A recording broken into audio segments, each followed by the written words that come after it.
ನಮಸ್ಕಾರ ವೀಕ್ಷಕರೇ, ಬಿಲಿಯನರ್ ಬಾಬು ಮಾಡುವಂಥ ನಮಸ್ಕಾರಗಳು. ವೀಕ್ಷಕರೇ, ನಿಮ್ಗೆ ಇವಾಗಲೇ 12ನೇ ಶತಮಾನದಲ್ಲಿ ರಚಿಸಿದಂಥ ವಚನದ ಬಗ್ಗೆ ತಿಳಿಸ್ತೀನಿ ಅಂತ ಹೇಳಿದ್ದೆ.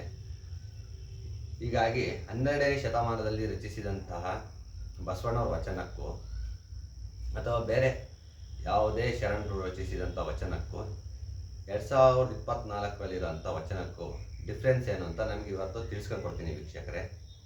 2024ರಲ್ಲಿ ಯಾವ ಥರ ಇದೆ, 12ನೇ ಶತಮಾನದಲ್ಲಿ ಬಸವಣ್ಣವ್ರು ಏನು ಹೇಳಿದರು?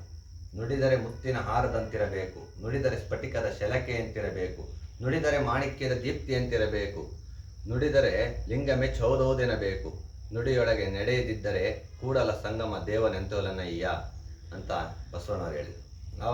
ಇವಾಗ ಏನಾಗಿದೆ, 2024ರಲ್ಲಿ ನುಡಿದರೆ ಹೋಗಿ ಕುಡಿದರೆ ಆಗಿದೆ. ಕುಡಿದರೆ ಕಣ್ಣು ಕೆಂಪಾಗದಂತಿರಬೇಕು, ಕುಡಿದರೆ ವಾಸನೆ ಬಾರದಂತಿರಬೇಕು, ಕುಡಿದರೆ ಕೈಕಾಲು ಅತ್ತಿತ್ತ ಕದಲದಂತಿರಬೇಕು, ಕುಡಿದರೆ ತಲೆಗೆ ಏರದಂತಿರಬೇಕು, ಏರಿದರೂ ಯಾರಿಗೂ ತೋರದಂತಿರಬೇಕು ಅನ್ನೋದು 2024ರಲ್ಲಿ. ಆ ನುಡಿ ನಡೆ ಇಲ್ಲ, ಇವಾಗ ಕುಡಿ ನಡೆ ಆಗಿದೆ.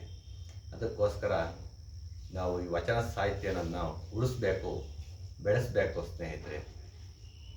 ಇನ್ನೂ ಯಾರೆಲ್ಲ ಬಿಲಿಯನರ್ ಬಾಬು ಕನ್ನಡ ಚಾನಲ್ಗೆ ಸಬ್ಸ್ಕ್ರೈಬ್ ಆಗಿ ಶೇರ್ ಮಾಡೋದನ್ನ ಮರಿಬೇಡಿ ಸ್ನೇಹಿತರೆ.